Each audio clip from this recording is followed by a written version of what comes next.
Alors, salut tout le monde, j'espère que vous allez bien. On est donc sur la masterclass on est aujourd'hui donc le 12 mars, la masterclass destinée justement au sujet, un sujet qui est plutôt phare, où investir en France en 2022. Et le but des masterclass qu'on organise, ça je vais le rappeler un tout petit peu, c'est qu'on soit vraiment un petit comité et que ce petit comité-là soit un tout petit peu en mode euh, plutôt question-réponse, en mode optimisation de temps et surtout mise à disposition de compétences qu'on a en l'occurrence nous de notre côté et qu'on peut partager dans ces masterclass-là qui sont des sujets techniques ou qui peuvent l'être, mais pour creuser encore plus les idées qu'on peut avoir quand on n'a pas forcément le temps d'aller chercher ou d'aller creuser les sujets. Donc, je suis accompagné aujourd'hui de Sophie pour cette Bonsoir Joël, masterclass. bonsoir à tous. Salut Sophie. Et donc, on est en train d'enregistrer cette vidéo-là et qui sera mise à disposition en replay uniquement pour les membres. Et bien entendu, l'objectif, c'est que vous soyez proactifs. Alors, comment on organise un peu les choses avec Sophie plutôt, c'est lever des mains pour ceux qui veulent poser des questions. On fait plutôt ça, Sophie. Oui, Euh, avec plaisir, oui, oui, au donc, fur et à mesure, au moment souhaité, avec très bien. plaisir. Donc, le but, c'est que voilà, vous interagissez donc avec nous. Vous avez l'icône réaction en bas de votre écran normalement qui vous permet en toute logique de pouvoir réagir au moment où en fait le sujet n'est peut-être pas clair et que vous posez des questions à ce moment-là. Donc, c'est assez simple. On vous laissera la parole en fonction du premier qui aura levé la main. N'hésitez pas du tout. Là, c'est vraiment un petit comité. Donc, du coup, objectif, c'est vraiment d'échanger clairement sur des sujets qui sont incompris et qui ont besoin, qui ont une nécessité d'être creusés encore plus. Donc, la masterclass, donc sujet technique ou sujet éventuellement qui tiennent à cœur, mais qui vont entre autres être en mode échange en fonction des questions qui seront posées. Donc, n'hésite pas, Exact. Sophie. Euh, on peut débuter, je pense, Parfait, naturellement. parfait. Merci Joël. Yes. Alors merci à tous. En tout cas, je vous souhaite la bienvenue pour ce nouvel atelier justement où investir en immobilier en 2022 en France. L'accès est vraiment accessible à tous, aussi bien si vous démarrez vos investissements que même d'ailleurs si vous êtes professionnel de l'immobilier, puisque comme vous le savez, à chaque fois, on remet à plat évidemment la situation. Chaque projet est un nouveau projet. Donc, je vais vous donner un plan d'action, une méthode, puisque je vais vous rappeler la méthode, puisque je vous ai créé une méthode spécifique par rapport à une méthode mémotechnique par rapport au nom de notre club qui est le Cercle IMO. Vous avez bien sûr notre communauté. Nous pouvons échanger via notre groupe Facebook Cercle IMO. Clubhouse, bien sûr, où vous avez l'habitude, c'est notre réseau social. Et puis, bien sûr, notre chaîne YouTube où nous pouvons échanger ensemble. Ces ateliers sont bienveillants puisque, évidemment, j'ai marché sur ce chemin aussi. Vous le savez, j'ai déjà mes premiers cheveux blancs. Donc, il y a de l'empathie et de la bienveillance. Et l'objectif, évidemment, c'est d'aller jusqu'au bout de votre projet tel qu'il soit et de vous éviter, évidemment, des embûches et des erreurs. Voilà. Alors, à l'issue de cet atelier, eh bien, vous saurez justement où investir en immobilier. Alors, Joël, pour démarrer, je vais partir. Je vous ai spécifié 7 points. Donc, on va voir 7 points ensemble Mm. où que vous alliez, de toutes les manières, vous devez vous poser absolument ces questions-là. Alors, le premier point, justement, Joël, on en parlait en préambule, ça part d'un postulat sur les dernières réglementations en cours. Et le critère majeur, évidemment, à ne pas oublier, c'est la fameuse HSP. C'est quoi ce critère? C'est la hauteur sous plafond, c'est la hauteur de 2,70 m. Si votre investissement immobilier ne fait pas 2,70 m, on tourne les talons, on n'y va pas. Où que ça soit. Où que ça soit. Pourquoi? Parce qu'il faut savoir que toute la loi française, la réglementation est faite aujourd'hui dans le sens où tous les documents d'urbanisme, les règlements de copropriété aujourd'hui vont être réécrits pour qu'on puisse rendre réversible un bien immobilier. Réversible, ça veut dire quoi? C'est-à-dire qu'aujourd'hui, c'est un appartement, demain, c'est un bureau, après-demain, c'est un commerce. Et je vous rappelle également que la loi, pareil, nous dit quoi? Elle nous dit qu'un bien immobilier est obsolète au bout de 10 ans au regard de nos usages. On l'a vu d'ailleurs avec le Covid, tout simplement. On télétravaille aujourd'hui chez nous, d'accord? Donc, ça veut dire qu'il nous faut une pièce en plus. Et que l'ACV dynamique, la CVD, l'analyse du cycle de vie d'un bien immobilier, c'est 50 ans. C'est-à-dire que dans 50 ans, on est censé avoir 5 usages différents en 50 ans. C'est énorme.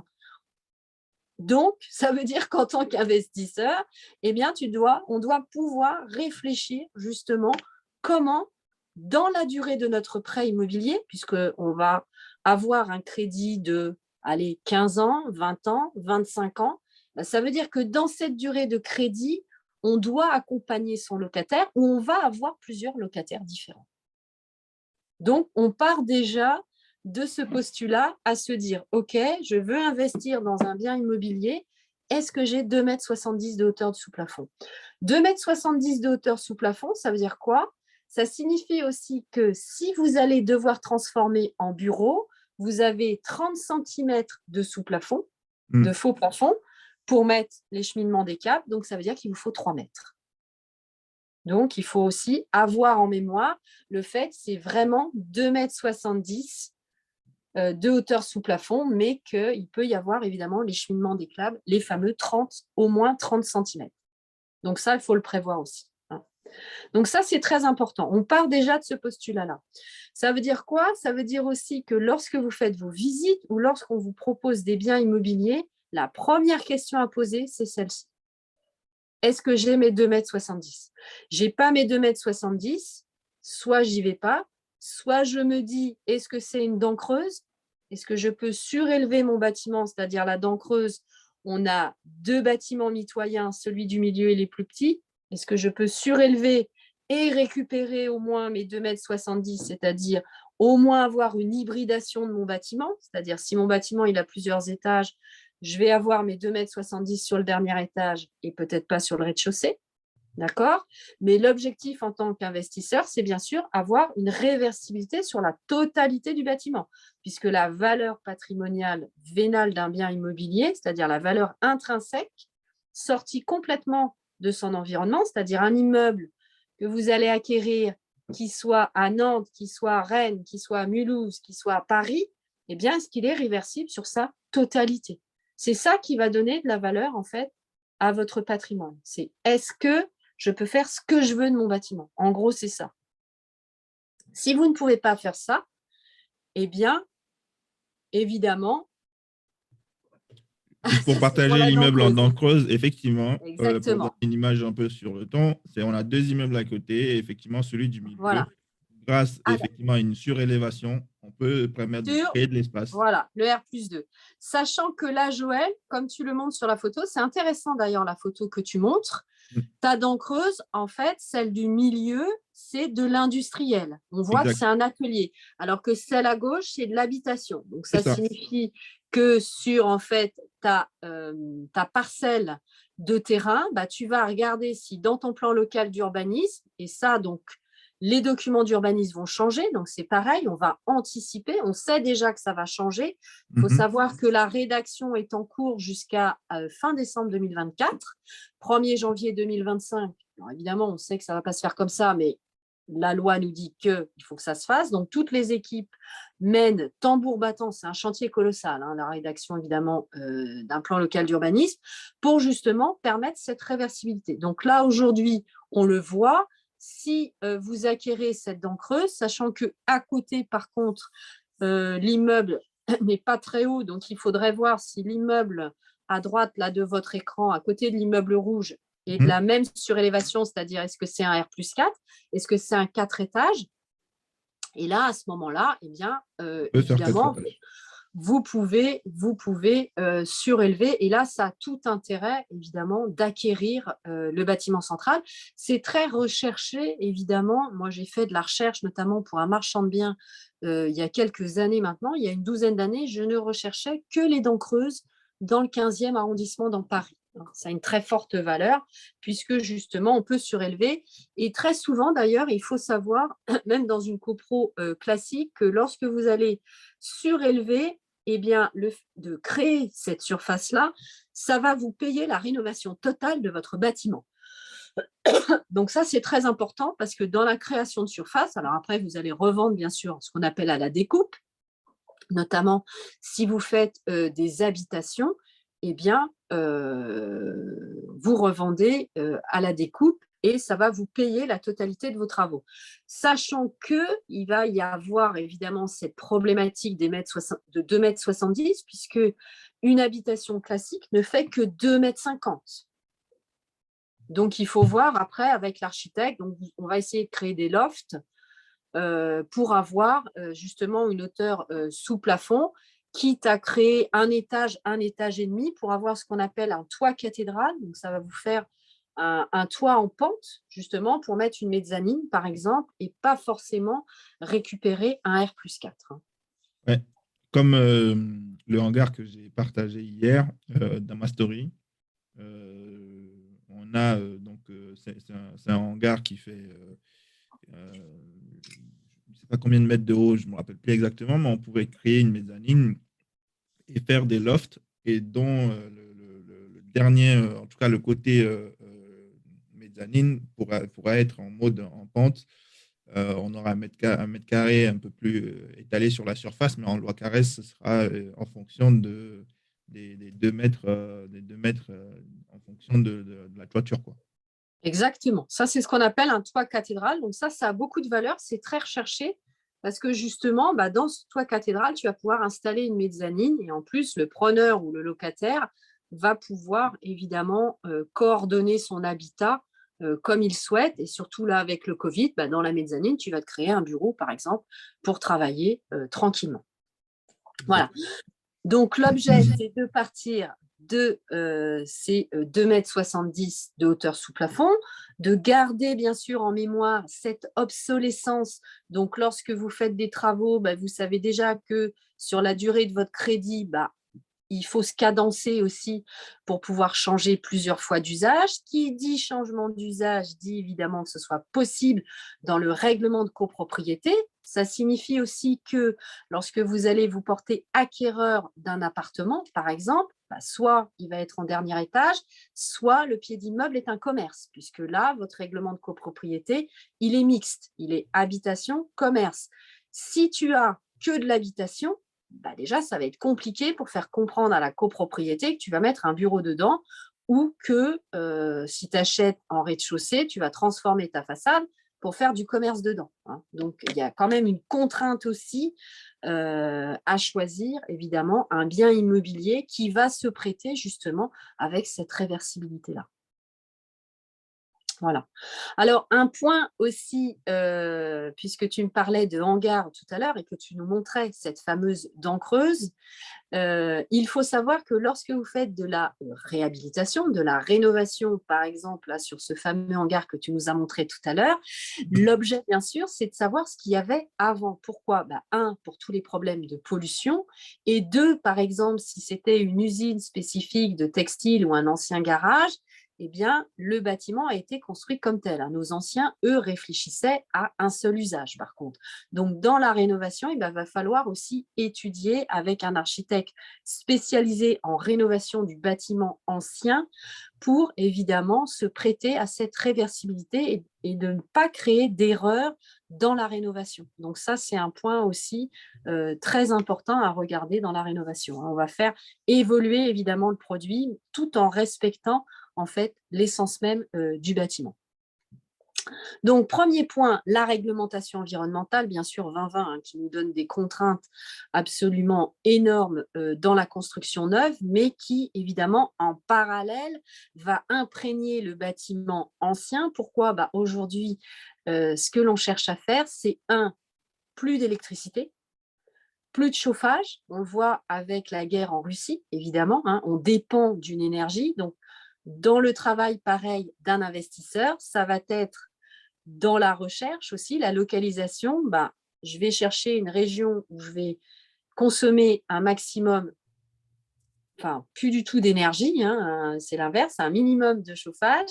Ou dans ma rénovation, je vais avoir une rénovation pour avoir de la lumière naturelle du jour, c'est-à-dire pas utiliser d'électricité, le moins possible d'énergie et être autosuffisant. Hein, c'est-à-dire qu'on va réfléchir comment je récupère l'eau, comment je gère les eaux à la parcelle, etc. etc. Hein. Donc, dans l'investissement, eh bien, on regarde aussi évidemment tout cela. Alors, autre point et non négligeable, bien sûr, vous le savez, nous en parlons régulièrement dans nos différents contenus, c'est bien sûr le DPE, le diagnostic de performance énergétique. Lorsqu'on choisit la localisation, que vous soyez d'ailleurs en France ou à l'étranger, puisqu'on va parler de où en général, même si aujourd'hui, on va se focaliser bien sûr uniquement sur la France, et je vous ai préparé déjà une dizaine de villes dans lesquelles vous pouvez investir. Et bien évidemment, le diagnostic de performance énergétique, je vous le rappelle, a été créé avec le dérèglement climatique. Donc, que vous soyez même dans les pays européens, ça a lieu aussi. Hein. Donc, évidemment, le diagnostic, on va le regarder. Troisième point à regarder, eh bien, c'est ce qu'on appelle le trait de côte. C'est quoi le trait de côte? Eh bien, c'est si vous souhaitez investir en bord de mer, vous savez qu'avec le dérèglement climatique, eh bien, on a une montée des eaux. Donc, vous avez accès aussi à des cartes interactives qui vous disent, eh bien, donc ce sont des simulations qui vous présentent, eh bien, si vous souhaitez investir au bord de mer, eh bien, comment ça va se passer, évidemment, dans les 10 ans ou les 20 ans à venir. Donc, vous avez notamment 8 communes en France, près de Blonville-sur-Mer, par exemple, en Normandie, qui sont confrontées justement à ce trait de côte. Donc, on va regarder le rapport du GIEC pour savoir, évidemment, la montée des eaux. Hein. Donc, il est conseillé, bien sûr, d'investir déjà. Donc là, je vous donne tout de suite une information pour rentrer dans le vif du sujet.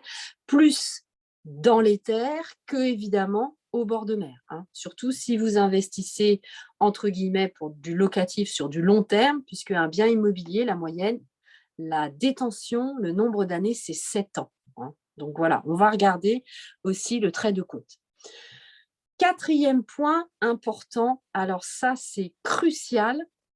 C'est pareil, je dirais, c'est même le deuxième point après votre hauteur sous plafond, c'est bien sûr ce qu'on appelle un arrêté de péril. Arrêté de péril, arrêté d'insalubrité. C'est quoi un arrêté de péril?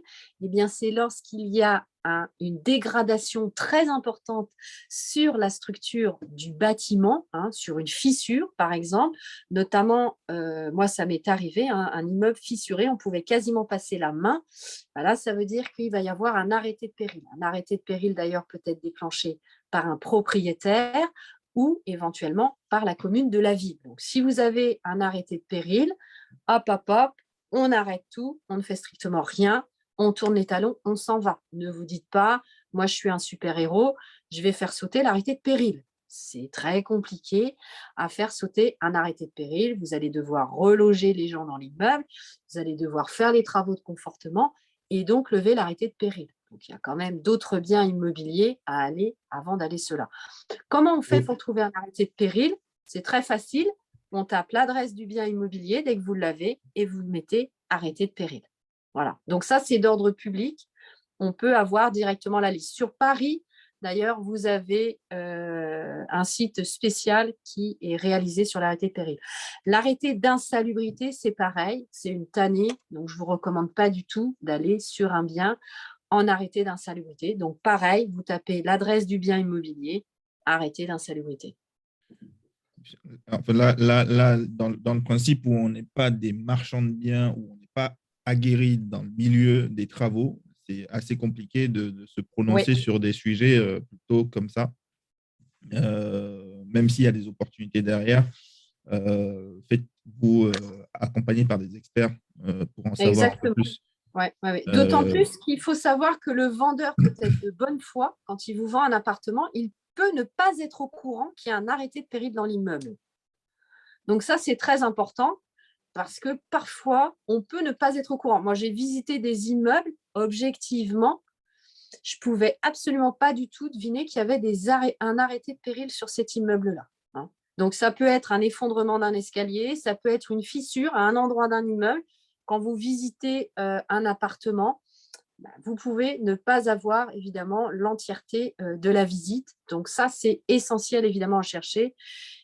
Et même quand on est marchand de biens, parce que moi, je fais du marchand de biens, on peut rater, Joël, on peut passer à côté, justement, parce que franchement, certains arrêtés de péril sont vraiment donnés et des biens immobiliers de l'extérieur ou même à l'intérieur, des fois, c'est pas parce que souvent on pense arrêté de péril, on pense que vraiment on va trouver une ruine, mais non, pas du tout, pas du tout. Hein. Donc ça, c'est vraiment un élément essentiel à aller voir. 5e point à regarder lorsque vous souhaitez investir dans une ville, c'est surtout regarder s'il y a un permis de louer. C'est très peu courant, mais dans certaines villes, vous devez demander et faire une déclaration comme quoi vous allez louer et donc il faut une autorisation.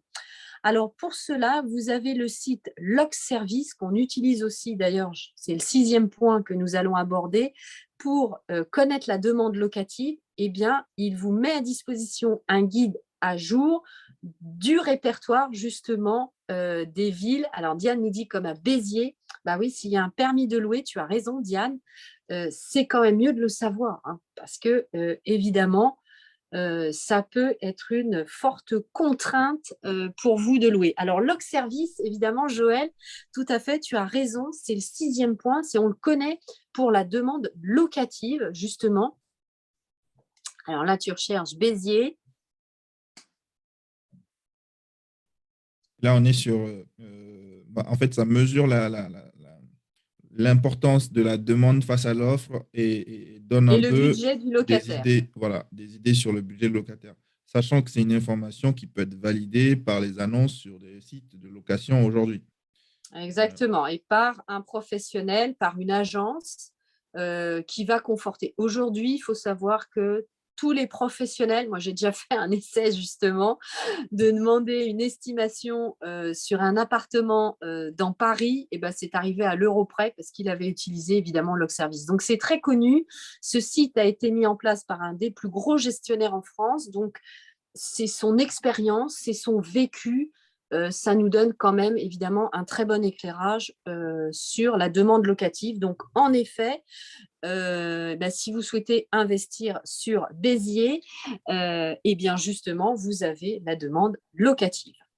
Donc, Locservice, 7e point.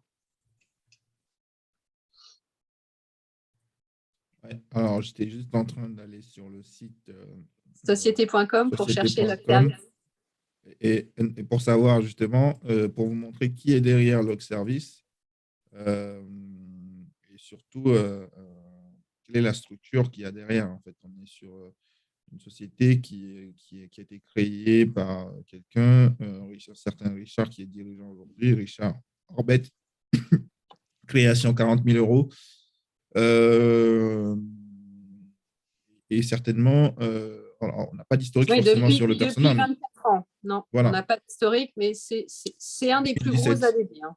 voilà. C'est un des plus gros administrateurs. Hein. Donc, c'est une très bonne référence pour nous. Et il met ça à disposition, bien sûr, pour nous inciter après à passer par son cabinet de gestion et à gérer les biens immobiliers. Mais ma foi, pourquoi pas. Hein. C'est un service gratuit dans tous les cas.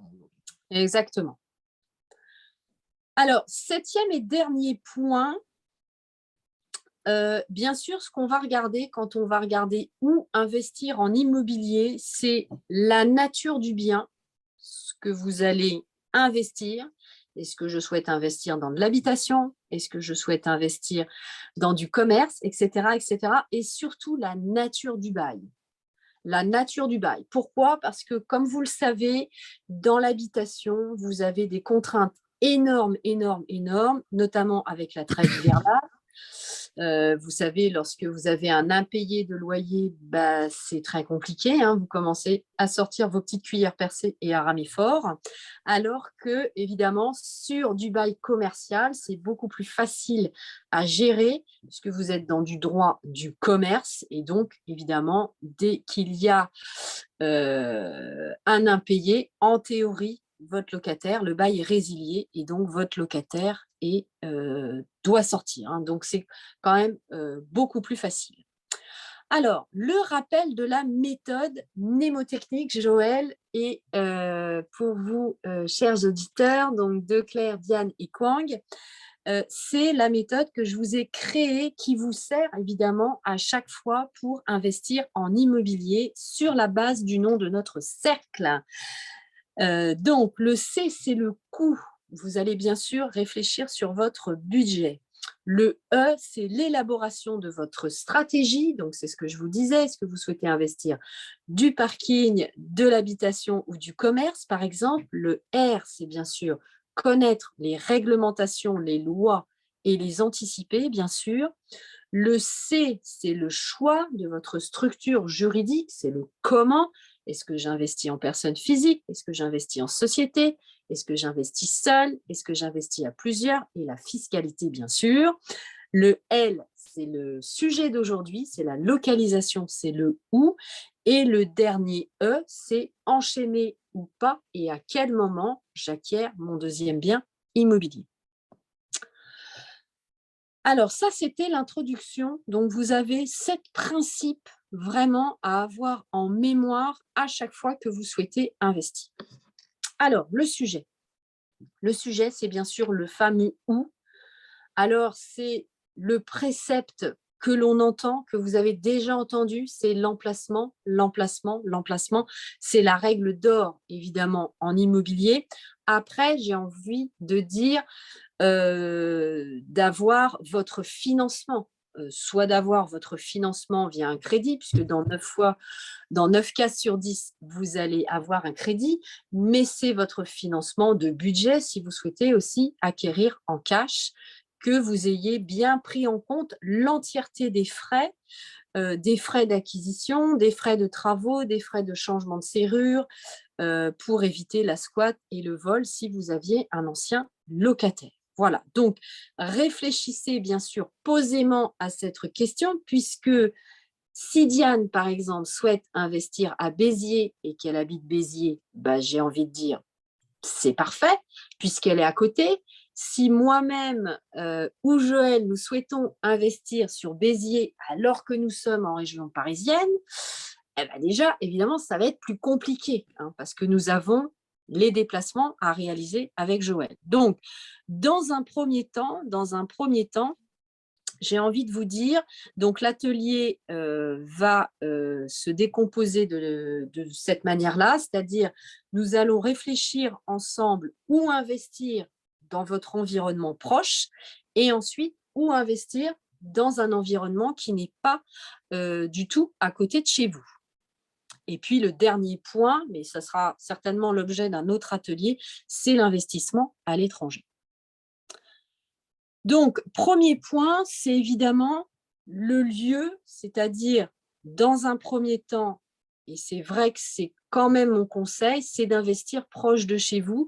Il y a beaucoup d'avantages, évidemment, à investir proche de chez vous.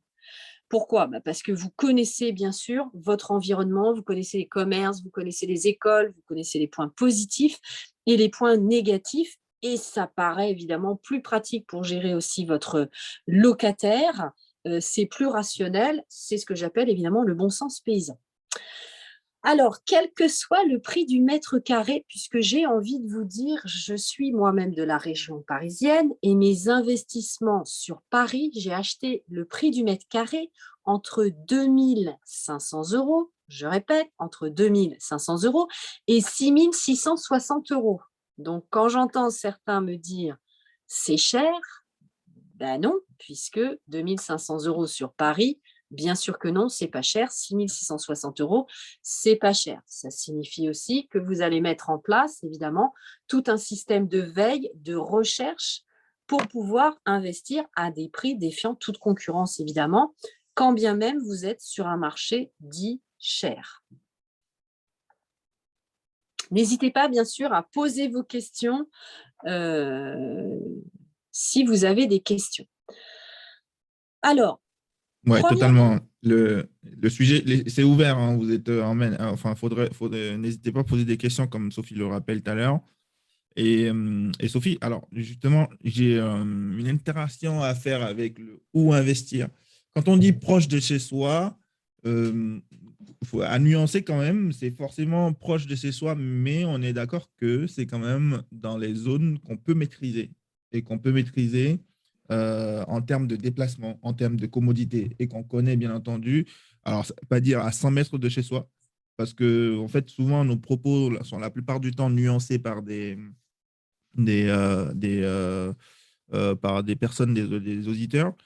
Quand on parlait tout à l'heure emplacement, emplacement, emplacement, tu sais, il y en a qui prennent l'initiative et de dire, tiens, moi, si c'est pas en plein centre-ville, moi, je peux pas.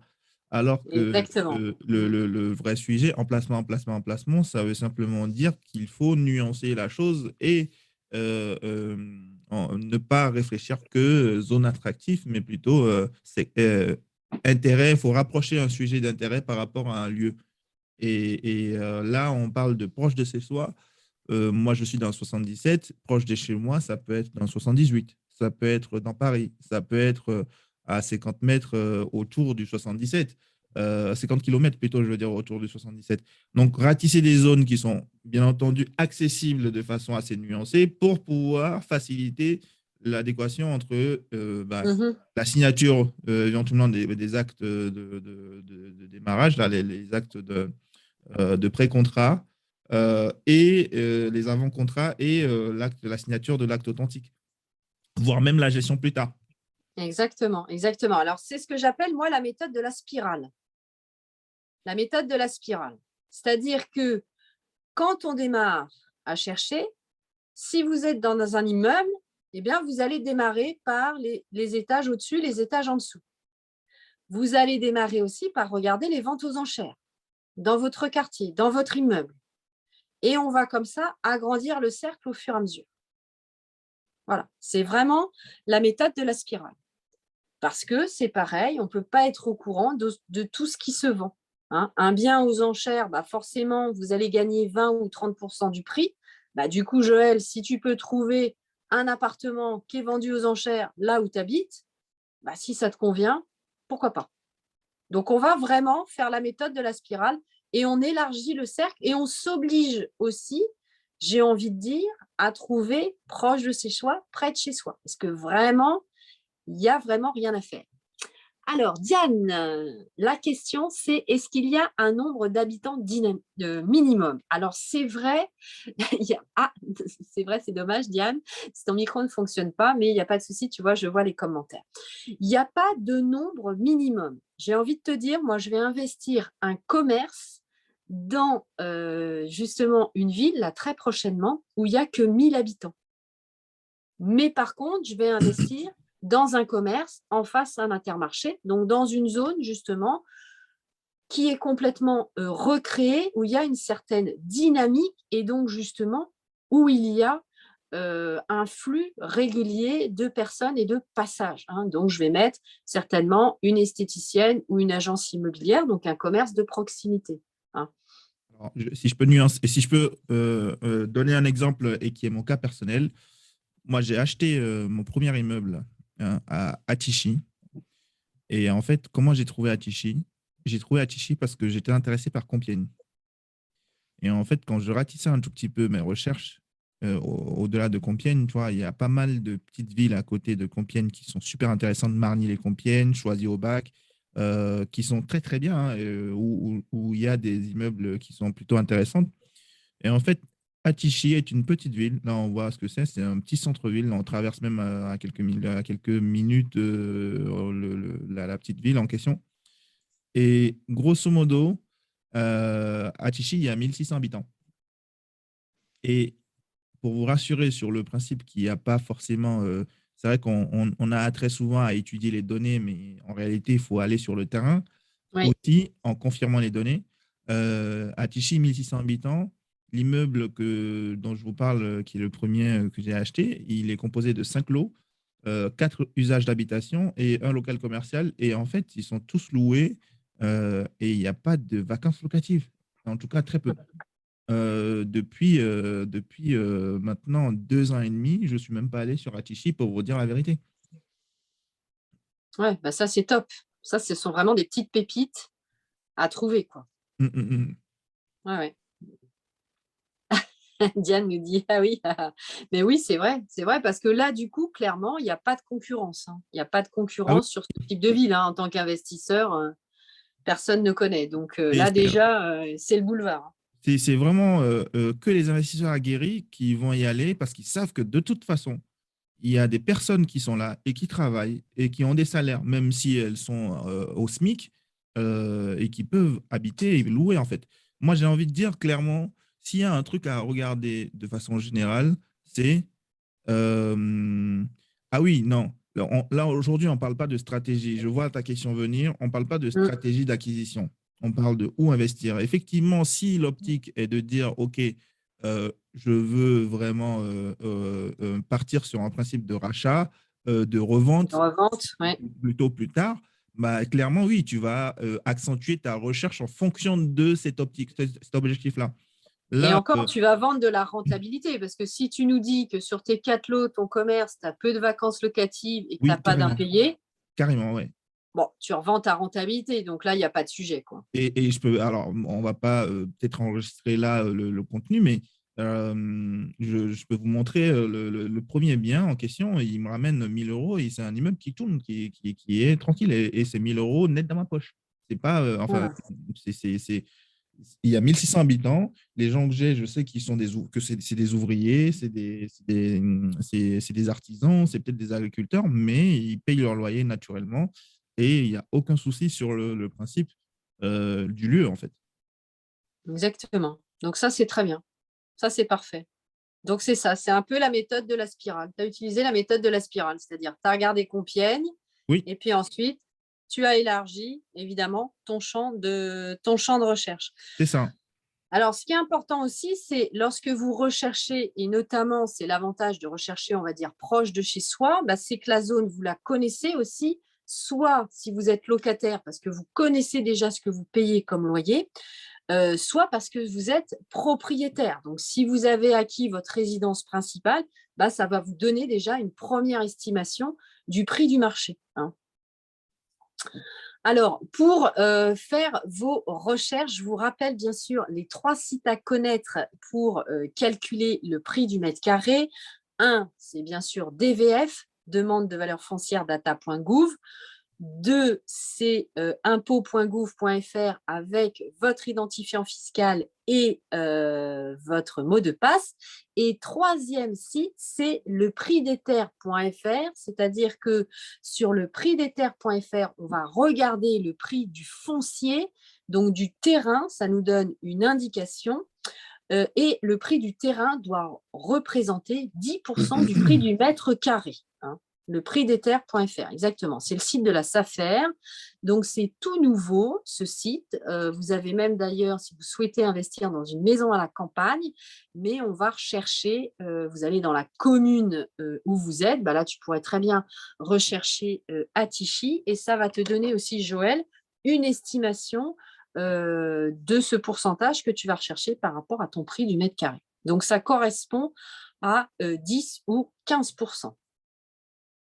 Voilà, donc ça vous donne l'évaluation et ça, c'est intéressant. Donc, vous voyez, ça vous donne déjà le prix des terres. Alors, ça vous calcule bien sûr le prix des terres agricoles, terrain nu. Et donc, ça, c'est évidemment très pratique pour l'évaluation. Et dans les maisons à la campagne, hein, puisque aujourd'hui, on cherche beaucoup les maisons. Alors, on va voir si Atishi, ça nous cherche Atishi. Donc, consulter l'avis de valeur.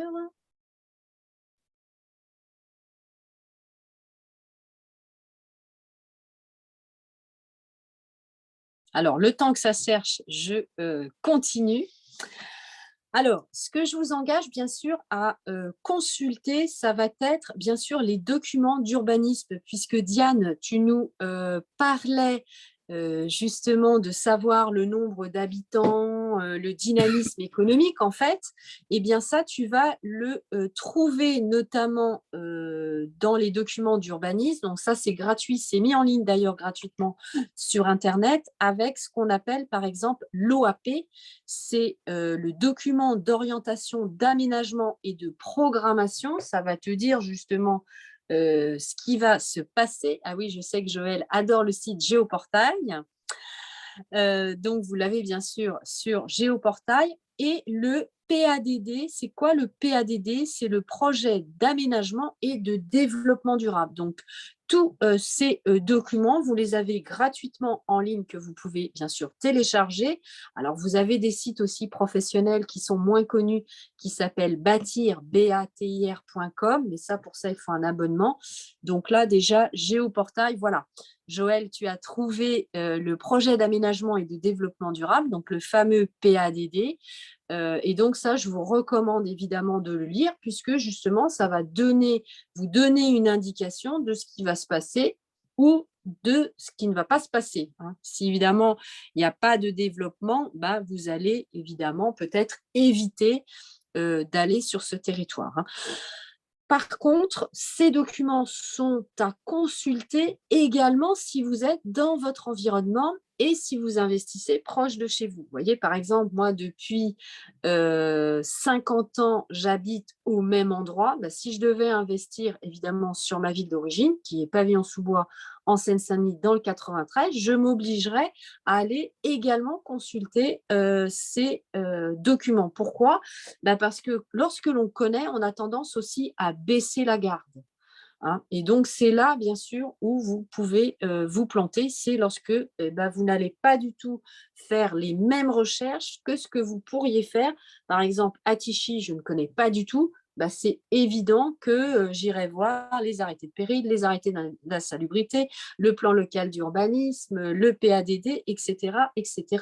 S'il y a un permis de louer, aller consulter le service de l'urbanisme de la ville, etc. Si je suis sur ma ville, je vais dire, bah non, je connais, je ne fais pas tout ça. Et c'est bien sûr là où on peut faire des erreurs. Donc, je vous engage vraiment à garder cette méthode, à garder la checklist et évidemment la pointer à chaque fois.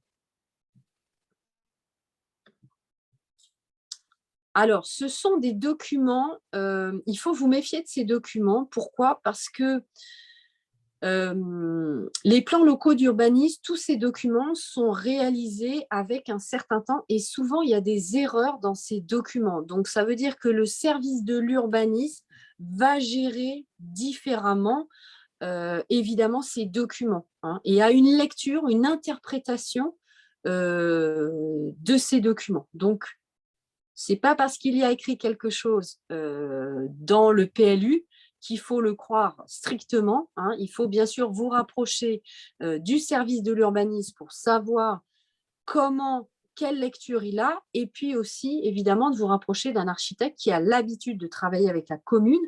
C'est là où vous allez, évidemment, gagner du temps. Donc, utilisation de la méthode de la spirale. On prend un point et on va tourner comme ça. On élargit, on élargit, on élargit. Très bien. Donc, dans la méthode de la spirale, ce qu'il faut regarder, bien sûr, c'est votre déplacement. C'est-à-dire, est-ce que vous conduisez? Est-ce que vous allez pouvoir vous déplacer facilement? Est-ce qu'il y a un train? Comment ça se passe? Parce que votre locataire, si par exemple, il a un dégât des eaux le week-end, eh bien, si vous devez aller le dépanner ou s'il y a un incendie, par exemple, aussi chez votre locataire, c'est pareil, c'est toujours pratique d'être à côté. Quand vous êtes à 200 km, 300 km ou 1000 km, évidemment, vous n'allez pas y aller. Donc, c'est pareil, vous allez devoir vous créer, entre guillemets, une équipe d'artisans si vous êtes loin pour pouvoir intervenir s'il y a un problème. Alors, pourquoi aussi on peut investir un peu plus loin de chez soi? C'est comme tu nous le disais tout à l'heure, Joël, le marché de l'immobilier peut ne pas être attractif peut ne pas être porteur chez vous. Donc, à ce moment-là, eh bien, évidemment, on est obligé un peu de s'éloigner. Et puis aussi, bah, c'est une question de budget, hein. Ouais, c'est ça. En Ça va adéquation être avec une le question. budget, ouais. Voilà, ça va être en adéquation avec le budget. Quand bien même, je vous le rappelle, j'ai acheté à des prix excessivement compétitifs, évidemment, sur Paris, hein. Donc, attention aussi à ce type de préjugés, puisque vous avez différentes méthodes d'acquisition en immobilier. Je vous les rappelle, les ventes aux enchères judiciaires, les ventes aux enchères notariales, donc différents types de biens, connaître aussi les degrés d'urgence des vendeurs, hein, qui peuvent faire que vous pouvez avoir évidemment un rabais conséquent. S'il y a une mutation, s'il y a un décès, s'il y a une succession, etc., etc., un divorce, là évidemment, vous allez casser le prix, hein. Donc pensez à étudier de manière évidemment très scrupuleuse. Comme tu viens de nous le montrer, Joël, aller sur le site internet de la ville, les documents d'urbanisme, les différents commerces, aller taper sur Google la ville pour voir s'il y a des problématiques spécifiques, regarder les transports, les axes autoroutiers, les écoles, les lycées, les équipements sportifs, les aéroports, les projets futurs d'urbanisme et les zones d'activité d'emploi, évidemment, puisque par définition, vous allez vous retrouver avec un locataire et lui-même. Évidemment, ça doit être facile pour lui de faire ses courses, de trouver du travail et d'avoir des clients si vous achetez, évidemment, un pied d'immeuble, un local commercial, hein. Donc, gardons à l'esprit, évidemment, notre sens paysan. Alors, je vais juste répondre à Diane qui pose des questions sur le où, comment ça s'appelle, où aller voir les ventes aux enchères. Alors, Diane, si je peux répondre à ta question, je viens de te coller un lien donc, qui va te mener vers une plateforme Discord que j'appelle une Mastermind. Mais grosso modo, elle permet d'échanger avec vous, sur lequel, donc là, j'ai mis toute une liste en fait de sites de vente aux enchères. OK.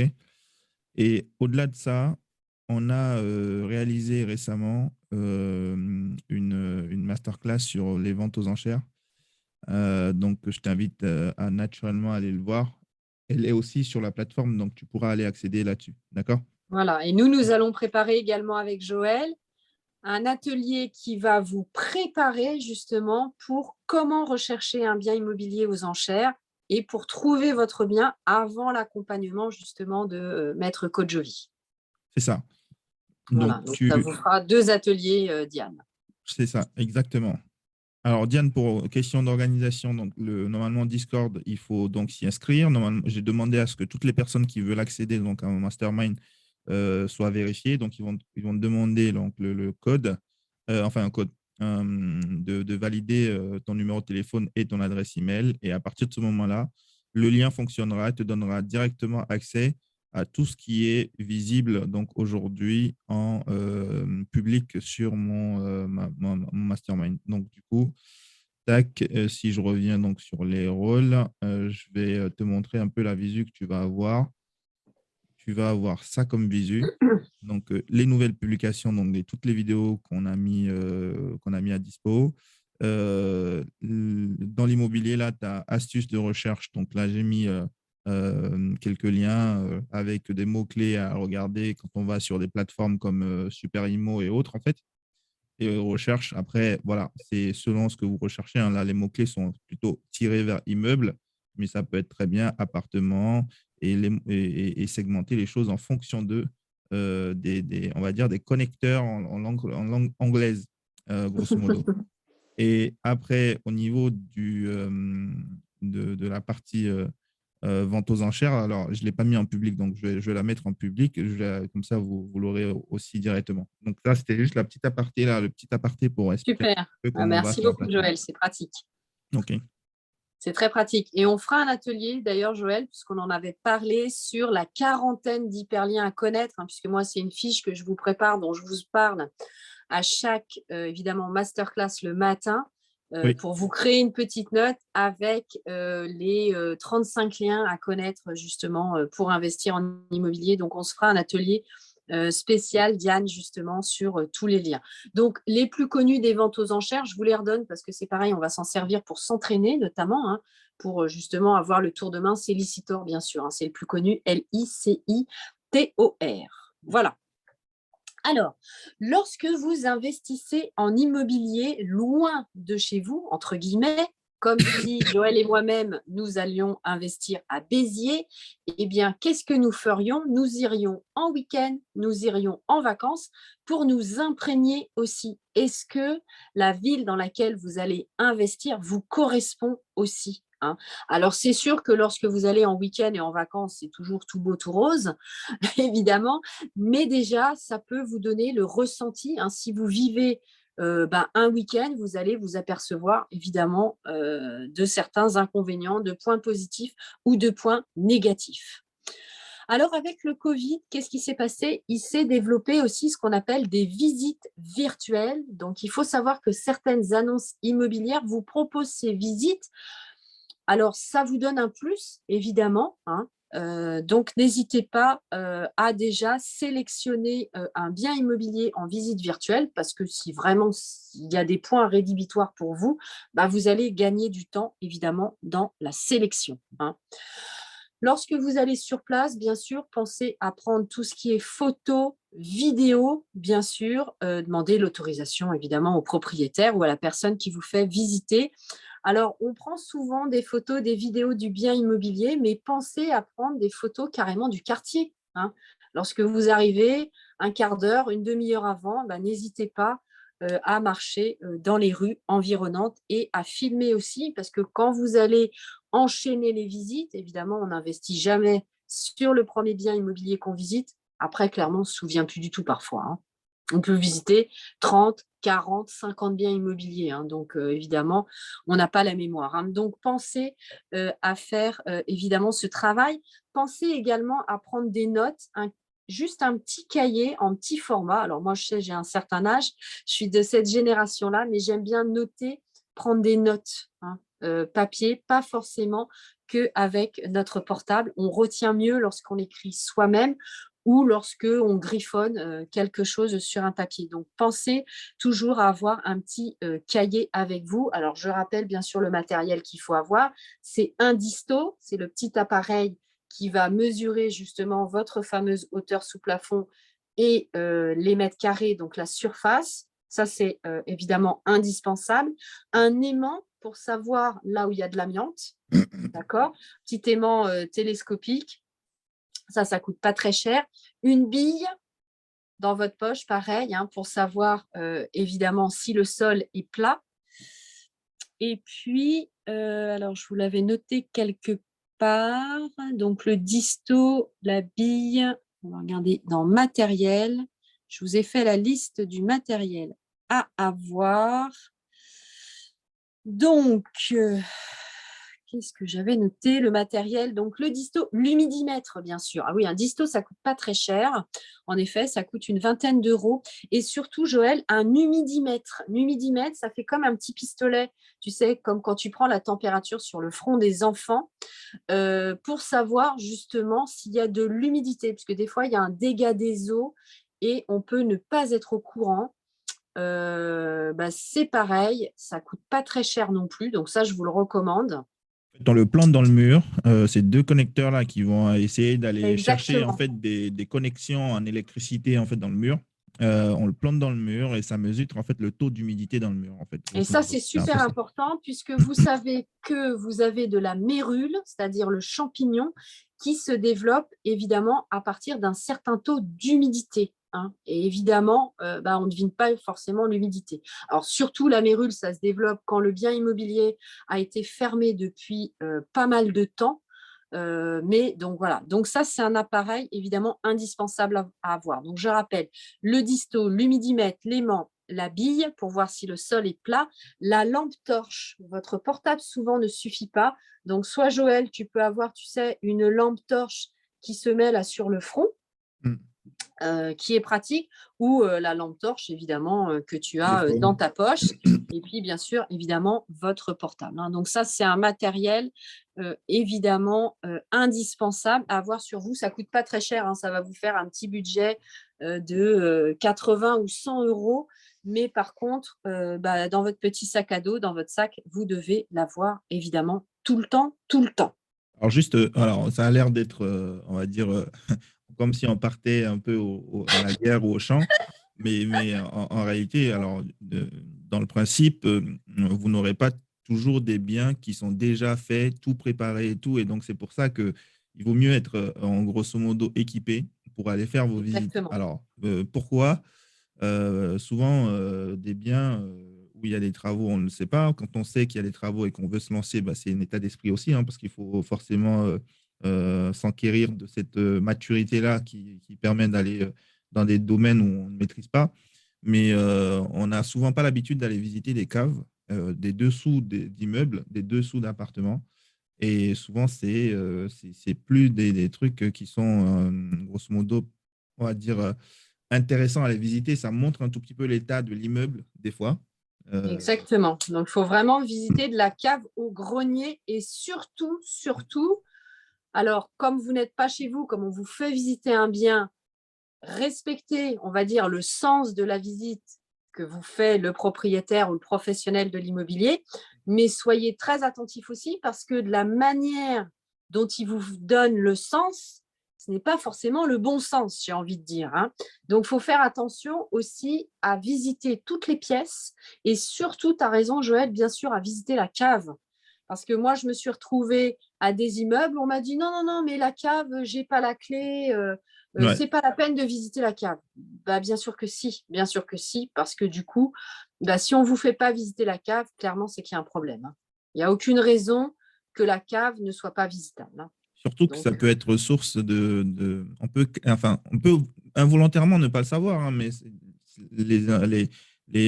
c'est souvent, on a souvent des infiltrations ou des trucs qui sont dus aux canalisations et qui peuvent être dangereuses en fonction de la chose. exactement, Donc, exactement. Quel est l'état des canalisations? Donc ça, c'est évidemment un point essentiel. Donc c'est vrai que ça peut faire peur, ce matériel. Il faut savoir que c'est très simple d'utilisation, aussi bien pour les hommes que pour les femmes, j'ai envie de dire, hein, puisque le disto, c'est pareil pour faire la mesure, on appuie juste on, donc on allume, on appuie, ça nous calcule tout de suite la distance, donc c'est hyper simple. L'humidimètre, c'est aussi facile à planter. L'aimant télescopique pour l'amiante, alors en plus, tout ça, ça peut être fait de manière très discrète, hein, alors, c'est-à-dire que l'aimant, hop, vous l'avez, pouf, il y a l'aimant ou il n'y a pas l'aimant, hein. Donc, c'est justement, très discret à faire pour la visite, hein.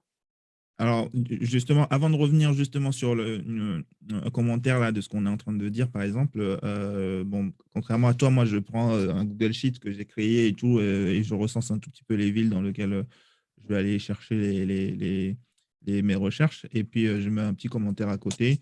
Ça me permet de filtrer et de prendre ma position par-ci, par-là, en disant, OK, ça, j'y vais, ça, j'y vais pas, tac, c'est mort, c'est pas bon, tu vois. Revenir un peu au sujet de l'aimant et autres, en fait, est-ce que tu peux donner à quel endroit on peut retrouver de l'amiante, par exemple? On sait que sur les peintures, on pourrait l'avoir. Euh, Exactement. Donc, ça, c'est très facile, l'amiante. Alors, c'est surtout sur une. Enfin, c'est vrai que ça a été utilisé très longtemps en immobilier. Donc, il y a des bâtiments, tout ce qui est 30 glorieuses, hmm, les bâtiments de 45 à 75, ça, c'est sûr que l'amiante, voilà. voilà, Tu vas en forcément. trouver. Donc, tu vas en avoir dans les allèges des fenêtres, c'est-à-dire le mur sous la fenêtre. Tu vas en avoir dans les joints de fenêtre, dans les peintures, tu as raison, notamment les peintures mouchetées. Tu vas en avoir dans ce qu'on appelle les calorifugages. Donc, tout ce qui entoure, en fait, parce que c'est un isolant, l'amiante, hein, c'est un isolant et c'est un peu comme le gluten en alimentation, c'est un très bon amalgame. C'est un Hmm. très bon amalgame. Donc, l'amiante, il y en a quasiment partout, hein. Donc, il faut dire d'ailleurs que si tu ne trouves pas d'amiante, c'est que ce n'est pas normal, hein. Tu vas en Et c'est avoir dans selon les. l'importance. Oui, alors Euh, selon l'importance, selon où ça se situe, hmm, par hmm, exemple, les dalles de sol. Alors, les dalles de sol, ça reste quand même le cas le plus commun. Qu'est-ce qui va se passer? Bah, tu vas le recouvrir, c'est-à-dire que tu ne hmm. vas pas y toucher. Ouais. Les peintures, tu vas recouvrir pareil. Donc, la plupart du temps, l'amiante, on évite d'y toucher. Pourquoi? Parce que d'abord, il faut savoir quand même qu'en Île-de-France, il y a le poids d'un homme en amiante. C'est-à-dire, il y a entre 60 et 80 kilos en Île-de-France d'amiante par habitant. Donc, dès que tu vas visiter un immeuble, tu peux être sûr qu'il y a de l'amiante. Alors après, c'est un peu le jeu du chat et de la souris. En effet, il faut savoir où c'est. Il Ouais. faut savoir où le trouver. Donc, forcément, l'amiante, c'est le point noir, évidemment. C'est le point absolu à trouver. C'est vraiment, voilà. Donc, voilà. Donc, tu vas l'avoir dans le diagnostic vente, puisque dans ton TDT, dans ton dossier Le diagnostic technique. de diagnostic technique, voilà, merci Joël, je vais y arriver. Tu vas le retrouver puisque tous ces diagnostics sont obligatoires à la vente. Et donc, ça, c'est vraiment stipulé. Et tu en as, bien sûr, dans les parties communes. D'accord? C'est ton DTA, diagnostic amiante des parties communes. Donc, dans ce diagnostic, tu as aussi de l'amiante. Donc, ça veut dire que toi, en tant qu'investisseur, pareil, il va falloir savoir est-ce que je dois la recouvrir, est-ce que je dois la retirer, et combien ça coûte, parce que ça coûte excessivement cher. Tu as souvent, et c'est pour ça que les bailleurs sociaux sont dans une grosse problématique, au-delà, bien sûr, que leur bien immobilier soit très énergivore, puisqu'en ce moment, tout est fait pour faire l'ITE, l'isolation thermique par l'extérieur, c'est bien sûr l'amiante. Pour désamianter, ça coûte 80 à 100 000 euros par appartement.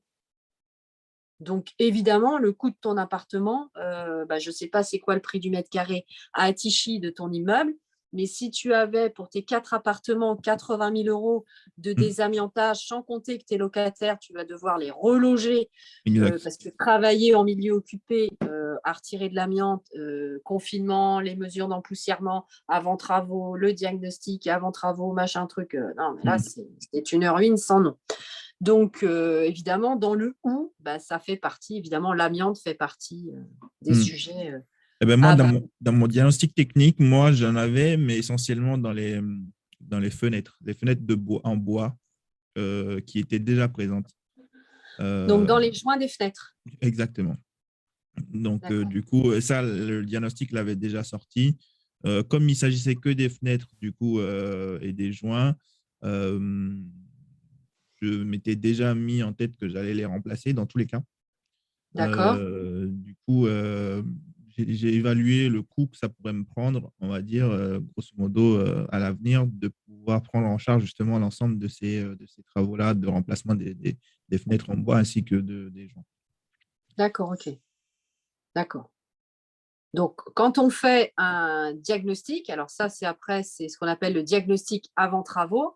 Le diagnostiqueur va faire ce qu'on appelle un carottage. Donc, il va faire un petit trou dans le mur sur plusieurs épaisseurs pour trouver à quel endroit est l'amiante, sur quelle couche est l'amiante aussi. Ça, c'est ce qu'on fait. On va faire des carottages dans les peintures, par exemple, ou dans les carreaux. Tu as, par exemple, des faïenceries où tu as de l'amiante. Donc ça, le diagnostiqueur va faire des carottages.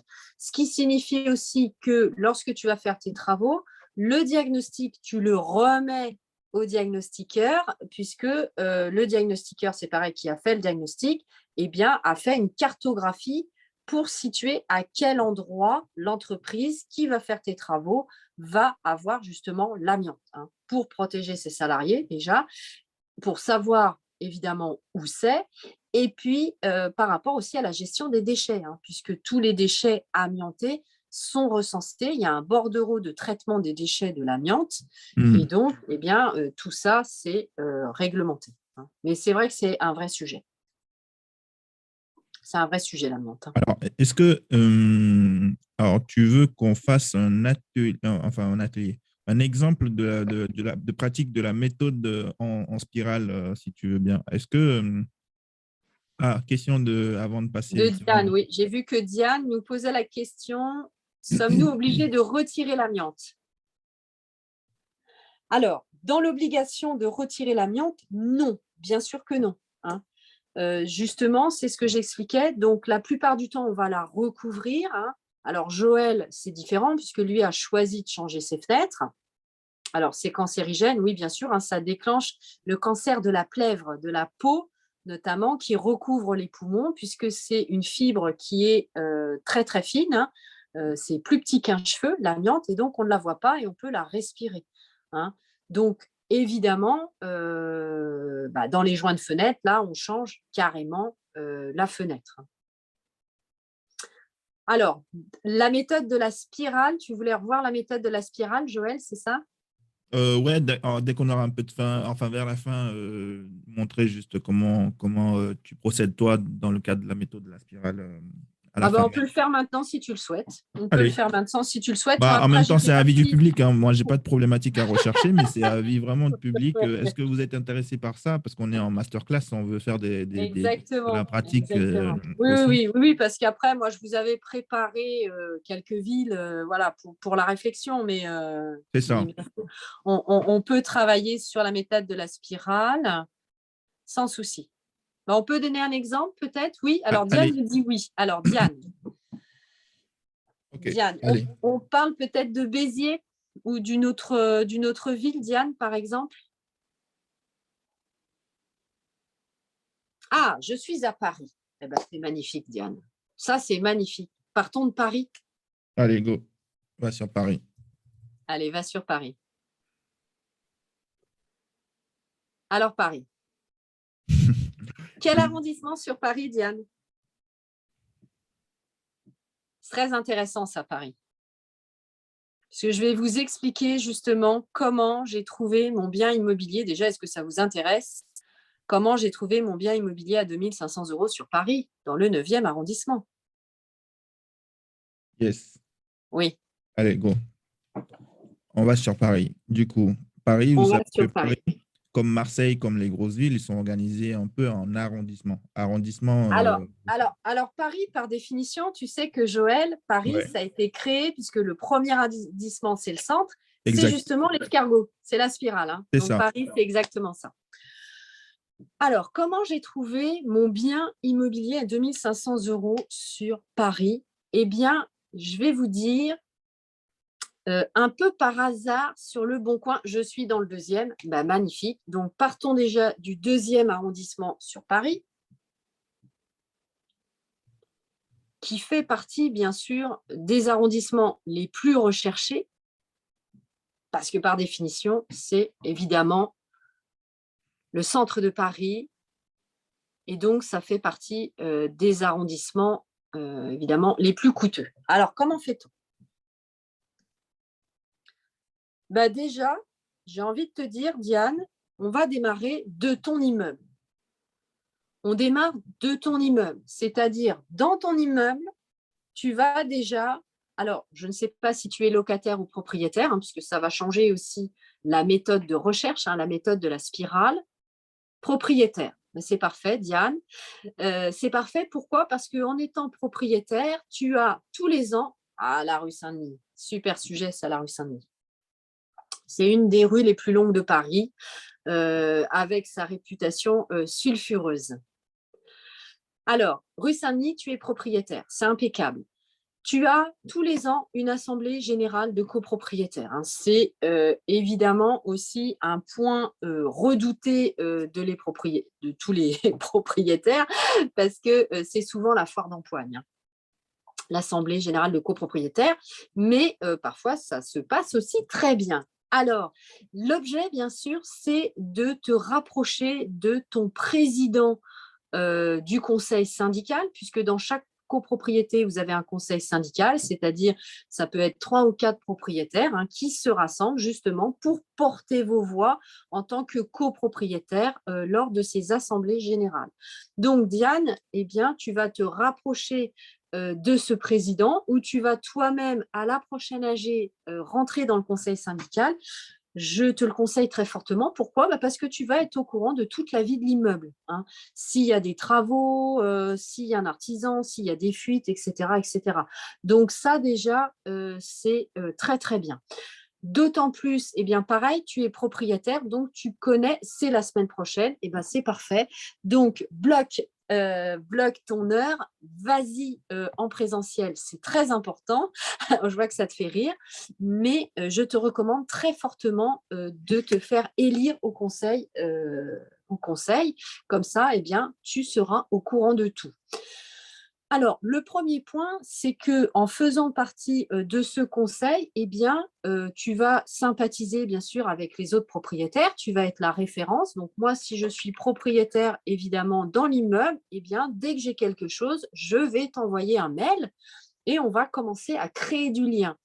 L'intérêt de vos recherches, c'est quoi? C'est la création du lien, la création d'un relationnel. C'est comme ça que vous allez aussi trouver. C'est à la fois vos connaissances, évidemment, juridiques, nos échanges ensemble, parce que, évidemment, on s'apprend des choses, c'est l'intelligence collective de notre cercle, et puis, bien sûr, les relations que vous allez créer. Donc déjà, Diane, ce qu'il faut faire, c'est commencer à rentrer évidemment dans le conseil syndical la semaine prochaine.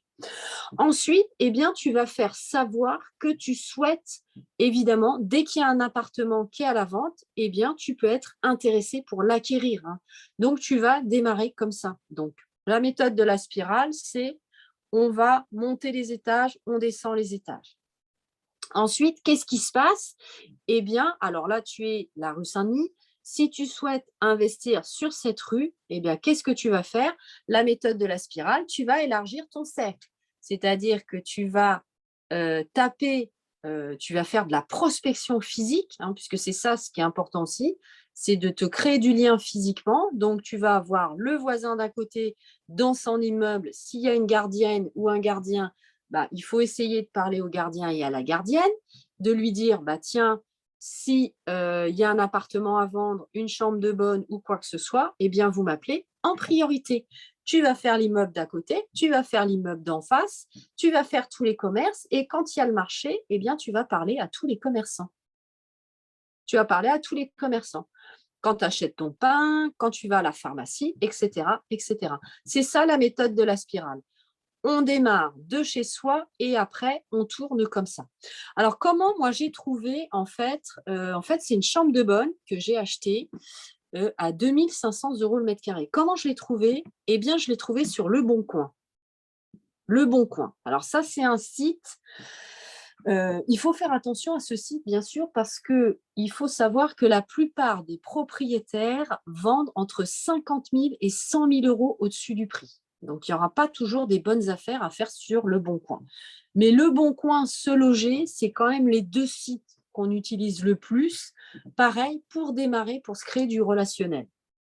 Et d'ailleurs, oui, c'est vrai que Joël, la semaine dernière, je vous avais cherché des chambres de bonne dans Paris. Il y en avait à 42 000 €, c'était la moins chère. Et pourquoi, Joël, je vous avais parlé de ça? Eh bien, c'est surtout lorsque vous faites un premier investissement. Moi, je me suis servi de cette chambre de bonne pour faire levier, pour avoir un crédit, parce que ça va vous donner une belle adresse. Vous allez acheter l'adresse, vous allez acheter le fait de dire je suis capable en tant qu'investisseur d'acheter à cette belle adresse pas cher, d'accord? Et donc, eh bien, prêtez-moi pour pouvoir faire un autre investissement. Ça peut être aussi une carte de visite. Moi, ça a été complètement ma stratégie et c'est une stratégie payante pour moi aujourd'hui.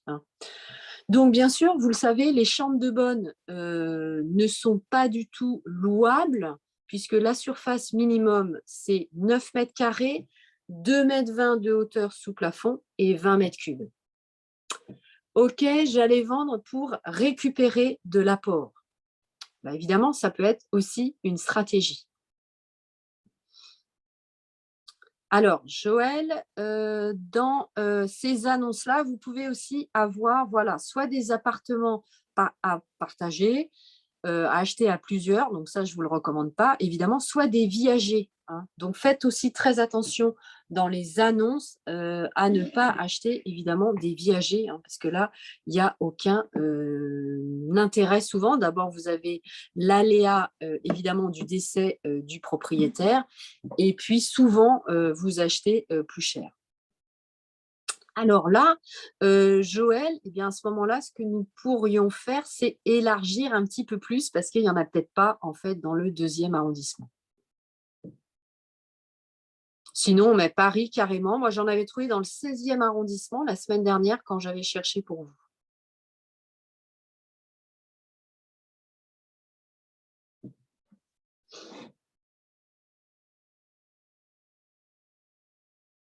On ne t'entend pas, Joël.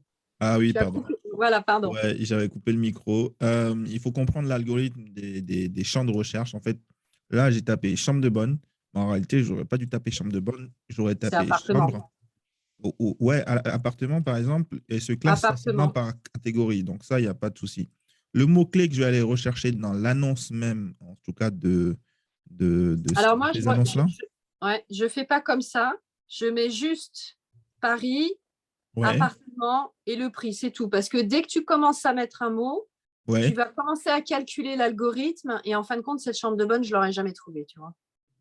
Ah oui, Donc d'accord. moins tu vas mettre de critères dans un premier temps et tu vas faire. Parce qu'on est dans une ville dense aussi. Ouais.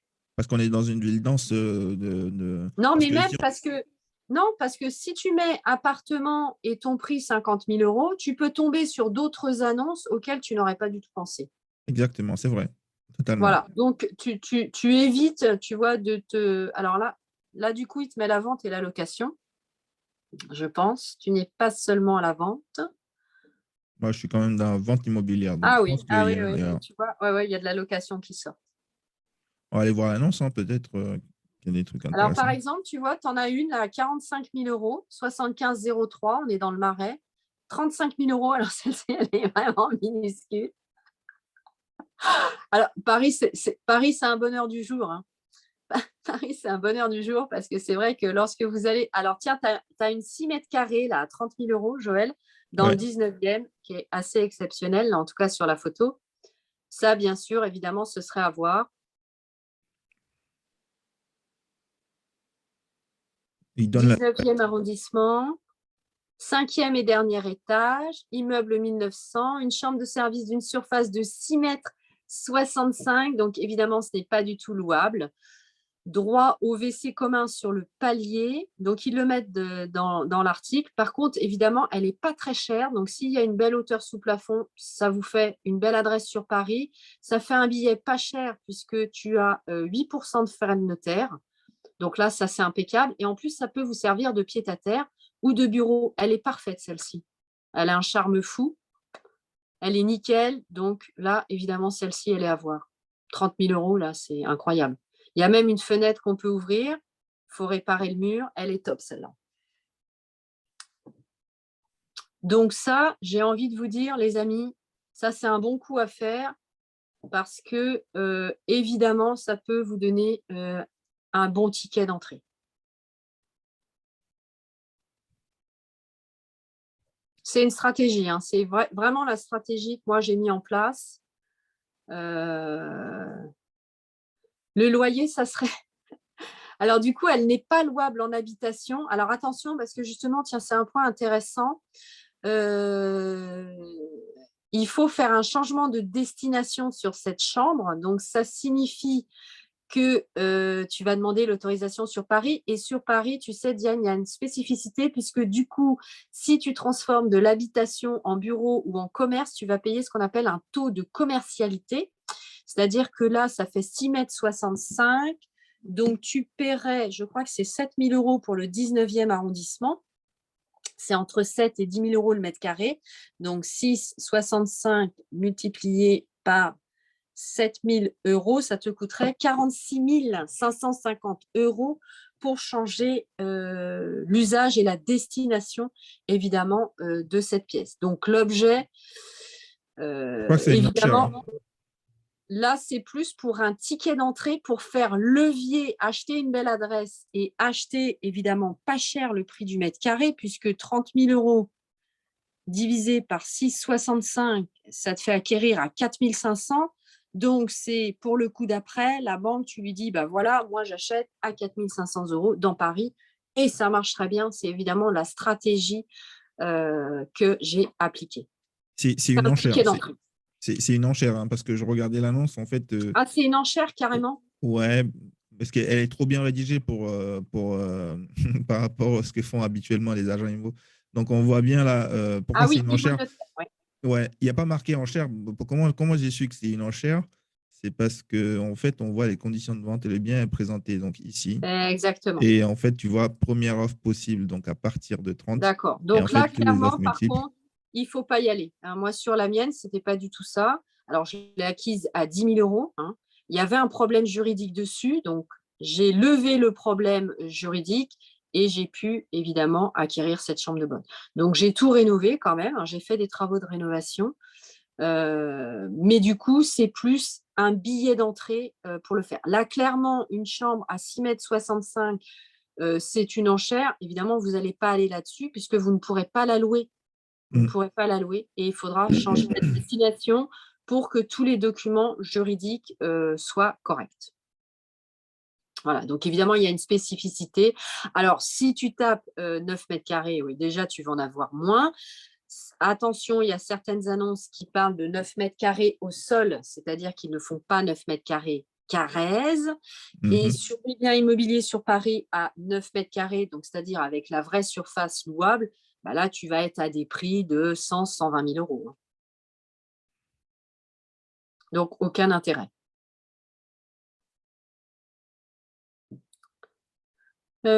Pourquoi il te sort sur Montreuil? Je pense que, attends, je vais regarder la recherche, ce que j'ai fait. Ouais, j'ai mis 5 km autour, en fait. Je vais Eh bah oui, donc du coup, le c'est rayon. normal qu'il te sorte, Tac. qu'il te sorte sur Et là, Montreuil. on valide. Hop. Et on revient. Donc, on a les 8 a priori. Donc, 3 semaines, multipropriétaire. Donc, ça, c'est pas forcément intéressant. Oui, c'est Appartement du partage. viager. En viager, donc là, c'est pas la peine, on évite. Multipropriétaire, oui, ça veut dire que vous êtes en appartement partagé, vous avez une semaine. Ouais. Voilà, donc là, tu as vu, il n'y a qu'une page. Donc, qu'est-ce qu'on va faire? Si tu as mis un arrondissement, tu vas lever l'arrondissement. Non, là, c'est pareil total. Là, c'est Paris, 50 000 euros. Donc, qu'est-ce qui se passe? Quand on fait ça, moi, j'allais me connecter tous les jours, tous les jours, tous les jours. Tous les jours, j'allais me connecter sur le Bon Coin. Je me mettais même pas des alertes d'ailleurs. Hein, j'allais me connecter. Et après, évidemment, j'ai bloqué le vendeur. Je lui ai dit, voilà, je viens visiter, mais à condition que l'annonce soit retirée du Bon Coin. Sinon, je ne viens pas visiter et je vous la prends évidemment tout de suite et je lève votre problème juridique. Voilà. La force aussi, c'est ça, c'est de connaître, évidemment, puisque là, en plus, on a les photos, donc on voit tout de suite où est le problème. On voit que ça fait 6,65 m, donc c'est pas louable.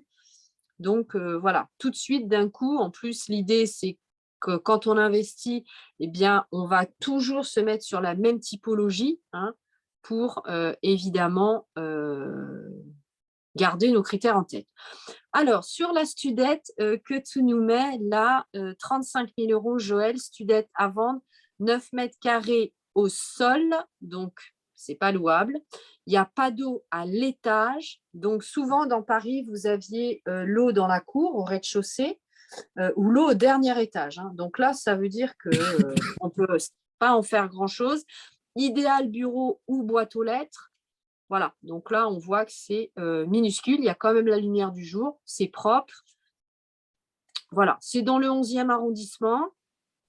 Voilà, c'est un arrondissement qui est pas mal sur la ligne 9. Pareil, ça peut vous faire éventuellement un ticket d'entrée. Voilà, mais pas forcément ni louable ni utilisable. Hein. C'est pour aller après chercher évidemment d'autres investissements immobiliers. Pourquoi? Parce que ça va brosser dans le sens du poil votre banquier. Il se dit, si cet investisseur possède un bien immobilier dans Paris, eh ben, évidemment, ça veut dire qu'il y a des sous, ça veut dire que voilà, vous pouvez aller au-delà. Hein. Donc, il ne faut pas forcément aussi regarder la rentabilité immédiate que va vous amener un bien immobilier, mais c'est surtout un peu comme au jeu d'échecs, hein, Joël, j'ai envie de te dire le coup d'après. Hein. On va jouer le coup d'après. Moi, c'est exactement ce que j'ai fait. Ok. J'ai acheté plusieurs biens immobiliers sur des budgets très faibles, tu vois, entre 10 et 12 000 euros, à des très belles adresses pour me permettre, après, de lever des fonds. Hop.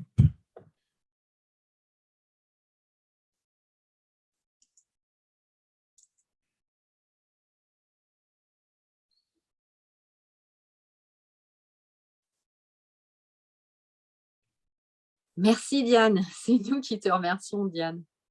Merci à toi de te prêter au jeu et puis tiens-nous au courant justement sur ton assemblée générale pour Paris, évidemment. Et puis, tu vas voir quand tu es en conseil syndical de copropriétaire, tu vas apprendre plein de choses, évidemment. C'est une formation gratuite, accélérée, absolument exceptionnelle d'être dans une copropriété. Évidemment, il y a 10 000 problèmes à la seconde. Alors, Joël cherche sur Compiègne. Ouais, j'étais en train de chercher euh, Ah, la manière. il y a pas mal de choses à regarder sur Compiègne. Ouais, ouais, ouais. Des petits immeubles, après on peut aller chercher, on peut taper ici, par exemple, tout à l'heure, là, dans les mots-clés, moi je mettais travaux ou plutôt hors immeuble. Donc en fait, dans l'annonce, je veux voir immeuble.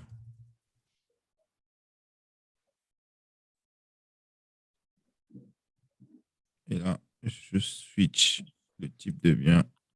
On va voir à 10 km de Compiègne. Il n'y en a pas. Non, Compiègne. Et si je vais donc à 20 km autour de Compiègne, est-ce que je trouve des trucs?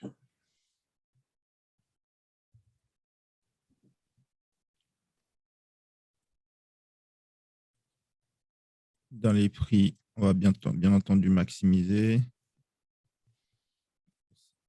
180. Le type de vente, je veux que de l'ancien. 150. Là, on peut aller chercher comme ça au fur et à mesure. Alors, 20 km autour de Compiègne, bien entendu, vous avez déjà fait votre spirale. Alors, ouais, c'est ici. Tac. Compiègne. Hop. Et vous avez déjà étudié grosso modo la ville pour savoir à peu près. Déjà autour de Compiègne, il y a quoi? Quelles sont les zones qui sont attractives? Clairoy, alors pour vous donner l'exemple de ce que moi j'ai fait, alors là je suis parti du centre-ville de Compiègne qui est vraiment attractif touristique, où je vois qu'il y a du monde, il y a du beau monde, il y a vraiment de la population à Compiègne. Et autour de Compiègne, il y a des petits départements, enfin des petits départements, non, des petites villes annexes. Donc là, on a choisi au bac, qui est complètement annexe à Compiègne, mais qui, en l'occurrence, est très proche. On est à 10 minutes, on va dire, en transport ou en voiture. Pareil pour Clairoy. Euh, et la Croix-Saint-Ouen aussi, qui était pas mal, j'avais regardé aussi. Et au fur et à mesure que je regardais autour de Compiègne, sachant que Compiègne, c'est à 1 heure de chez moi, du coup, je regardais autour et je voyais qu'il y avait des petites villes à côté qui étaient annexes, qui sont à 15 minutes. Et il y a des gens qui partaient, en grosso modo, je suis parti visiter, bien entendu, il y a des gens qui partaient, en gros, des petites villes annexes pour venir travailler soit ici, soit ils ont des jobs selon leur secteur d'activité dans des villes du même type. Et donc, Le Bon Coin, Compiègne, 20 km. Et j'ai cherché, alors pour ceux qui veulent faire des biens à travaux pour pouvoir, grosso modo, partir, on peut éventuellement partir du principe qu'il y a des maisons qui sont carrément des fois, qui sont commencées, mais qui ne sont pas terminées parce que faute de budget. Et ça, on peut en trouver plein dans des zones comme ça. Ce qui peut être pas mal, c'est que ça peut être sujet de négociation aussi, parce qu'un travail qui est commencé et qui n'est pas terminé, bah, c'est des surcoûts des fois ou parfois même c'est à refaire carrément. Donc, ça peut se faire comprendre facilement. Et donc, Compiègne, du coup, ça m'a permis, mon budget, je le connaissais. Moi, j'étais plutôt dans les 200 000 avec un certain nombre de lots. Donc, j'ai tapé mes 200 000. Tac. Et ici, j'ai mis travaux, lots. En fait, les mots-clés souvent qui revenaient, c'est ou l'eau ou immeuble. Et l'eau, en fait, on retrouve très souvent dans les mots-clés qui sont utilisés pour les immeubles. Entre autres, l'eau ou immeuble IDR, par exemple. Si on Oui, au rentre parking. Les lots de IDR, ouais, parking. c'est Quand ça. un propriétaire vend en plusieurs lots. Alors, c'est déjà des termes qui sont professionnels, on va dire, mais… Carrément, carrément. Et là, on retrouve un peu de tout. On va retrouver un peu de tout. Oui. Donc là, tu as de quoi faire. Et là, on peut scroller. Là, immeuble à 158. Alors, Bélancourt, je ne connais pas du tout. Donc, ce que je fais, Blérancourt, ce que je fais, c'est que je vais aller chercher où c'est. Parce que j'ai déjà repéré donc, ici quelques villes. Et après, je vais aller chercher ce que c'est. Je vois que Blélancourt, c'est un peu plus loin. Un peu plus loin, parce que j'ai mis 20 km, donc j'imagine qu'on on va loin. Si je réduis un peu la zone, on peut… Alors, pardon. Compiègne, j'aurais pu cliquer simplement et faire une petite 10 recherche. km. Voilà. On va mettre 5 km et on est dans la zone.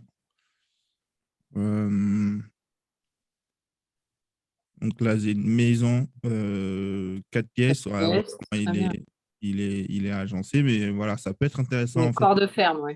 Exactement. Par exemple, celui-là, c'est une maison de pièces. En fait, on peut faire une division des maisons et en faire 3-4 appartements dedans comme ça, ou 2 appartements comme ça dedans, et puis le mettre en location. Alors, nous, on a trouvé avec mon pote, on recherchait sur Compiègne, on a un bien où c'était une maison qu'on a subdivisée en 2 en travaux, et ça a permis, grosso modo, de surcoter la valeur en rendement du truc, et du coup, les deux maisons, gauche et droite, ils étaient quasiment comme ça, hein, maison gauche et droite, et ils ont été loués assez facilement.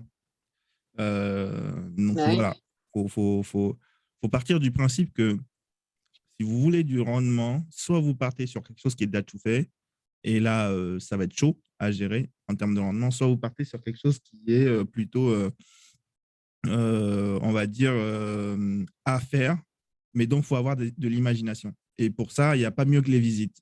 Corrige-moi si je me trompe, Sophie, hein, mais il faut aller visiter, il faut regarder, il faut imaginer comment on peut se projeter dans ce truc-là. Exactement. Plus on fait des visites, mieux ça sera. Exact.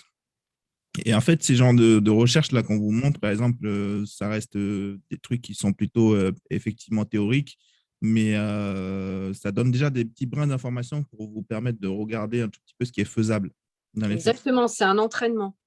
C'est un entraînement et ça vous crée aussi du relationnel, puisqu'après, quand vous allez visiter, soit voir les propriétaires, soit voir les professionnels, évidemment, ça va vous créer du relationnel. C'est ça. Si tu le permets, Sophie, je veux bien montrer la vidéo que j'ai grosso modo faite là, pour la visite le dernier là, que Très bien. j'ai effectué. Après, je te laisse la parole pour finaliser, terminer. Exactement. On va clôturer, oui, tout à fait. Alors, tac. On est donc sur… OK. Et là, on est sur un bien qui fait… voilà.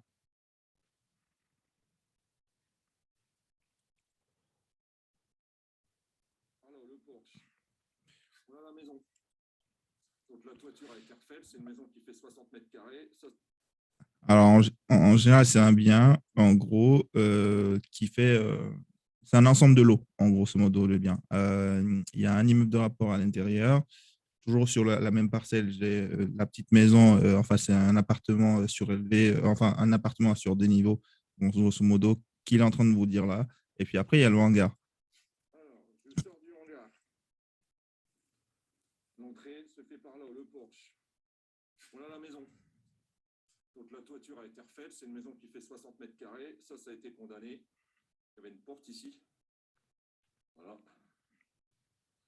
On va voir à l'intérieur. Bon, c'est pas fini, mais donc là, on voit la laine de verre qui a été mise. Donc, tout ça, ce sera terminé. Voilà. La façade restera comme ça. Voilà. Alors, souvent, on a peur des petites façades comme ça aussi en truc, hein, Sophie, mais je ne sais pas ce que tu en penses. Pour moi, c'est des façades qui sont capables, qu'on est capable de recouvrir en mode crépi ou en mode peinture. Oui, tout à fait, ouais. Peinture assez costaud pour faciliter on un voit petit peu déjà la qu'il y a beaucoup visibilité. d'humidité là sur la façade. Exactement, exactement. Et ça, c'est dû au choix des murs, de l'infiltration. Quand il pleut, en général, les murs absorbent beaucoup plus de l'eau qu'autre chose. Et donc, il faut voir comment ça a été humidifié à l'intérieur, entre autres. Mais voilà. Ici, c'est pas très compliqué, c'est des pièces qui font 15 mètres carrés. Et moi, ça doit être ça.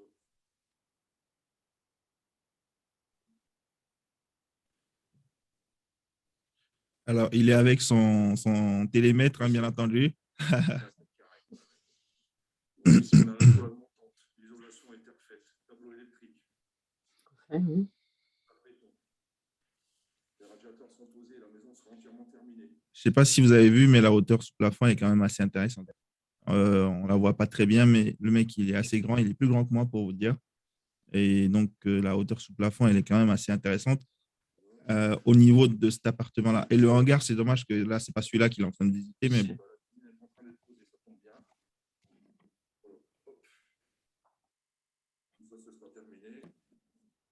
Là, on aura la haute spot au niveau de l'éclairage. Tout ça, c'est isolé. Ici, on a le WC qui a été posé. Alors, ça, c'est au deuxième niveau. Pareil. Là, c'est le machin là-bas. C'est le cumulus. Cumulus. Donc, voilà. Ça, les commentaires du plombier, chauffagiste, en même temps. Là, c'est un escalier qui a été fait sur mesure.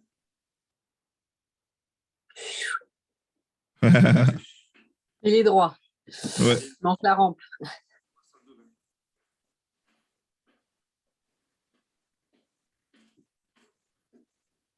Voilà, donc là, on a la première chambre. Voilà. Donc, la partie salle de bain et la douche.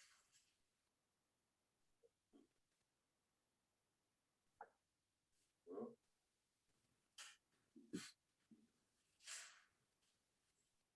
Voilà. Et on a la deuxième partie. C'est une belle surface. Hein.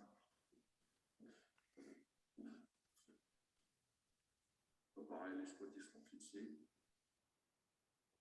Donc on est sur du 2 chambres, mais la maison fait 60 mètres carrés, pas d'extérieur. Voilà. Alors là, il a présenté juste la petite maison, mais Donc là, on est sous le porche. L'entrée est ici. tac. Voilà, il est sur le hangar. Alors, un hangar comme ça, est-ce que tu conseilles de partir quand on en croise ou de se projeter, Sophie, je ne sais pas. Mais en tout cas, là, moi, j'ai vu dans ce hangar-là, il est tellement grand qu'on peut faire au moins 4 lofts dedans. Tu vois? En fait, c'est ce que j'expliquais dans ma story. Alors, les 4 lofts, et c'est un hangar de 206 mètres carrés avec possibilité. Il y a déjà une mezzanine, donc qui donne déjà la façon de voir. Oui, bien sûr. Oui.